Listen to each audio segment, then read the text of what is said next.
जय श्रीकृष्ण। श्रीकृष्ण ज्योतिषमा तपाईहरु सम्पूर्णलाई स्वागत छ। माघ शुक्ल एकादशी कहिले पर्छ र यो वर्षको के महिमा छ, हामीले यो वर्षबाट के प्राप्त गर्न सक्छौं र माघ महिनामा शुक्ल पक्षमा जन्मिने व्यक्तिहरूलाई यो एकादशीको महात्म्यले के उपलब्धि प्राप्त गर्न सक्छ र यो वर्ष 2082 अथवा 2026 को पञ्चाङ्ग र जया एकादशी, जसलाई भीमा एकादशीको नामले पनि चिनिन्छ, त्यो एकादशीको के महत्व छ भन्ने कुरा र यो वर्ष अति नै दिव्य संयोग लिएर आएको छ यो जया एकादशी। जया एकादशीको व्रत किन गर्ने भन्ने विषयमा थुप्रै प्रश्नहरू मनमा रहन सक्छन्। तपाईलाई यस कथाबाट अवगत हुने फलहरू छ, जस्तो जया एकादशीको व्रतले ब्रह्म हत्या जस्ता दोषहरूको चाहिँ शमन हुने कुराहरूको व्याख्या छ।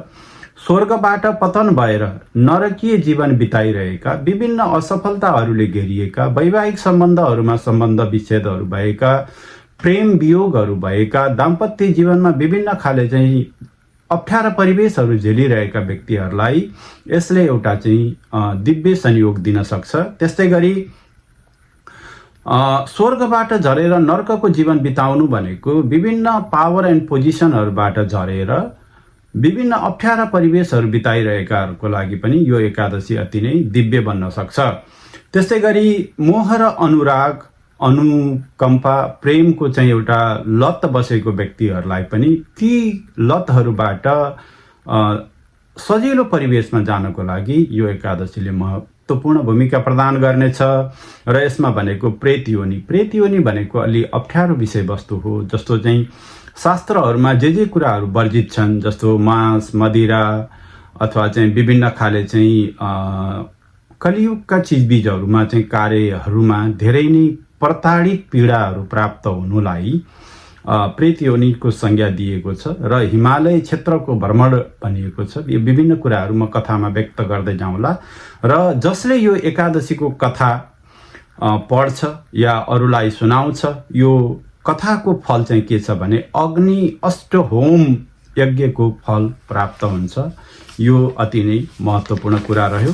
र सरस्वती, अब म तपाईलाई के रहन्छ त यो वर्षको पञ्चाङ्ग भन्ने विषयमा व्याख्या गर्न गइरहेको छु।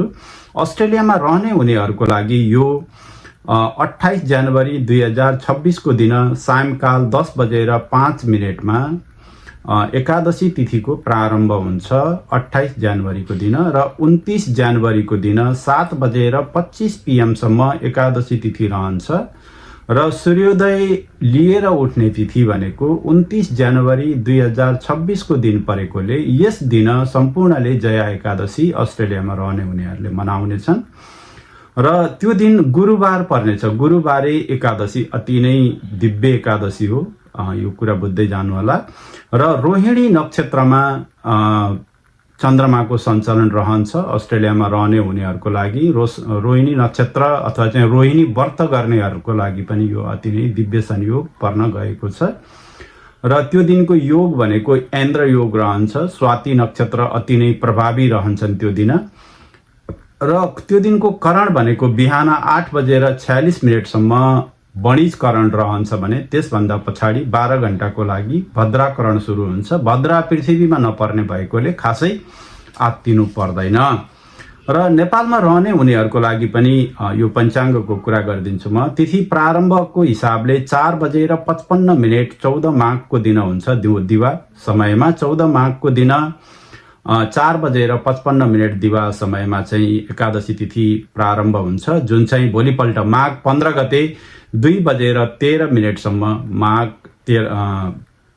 15 गते रहन्छ। र सम्पूर्ण नेपालमा रहने हुनेहरूले माघ 15 गतेका दिन जया एकादशीको व्रत प्रारम्भ गर्नेछन्।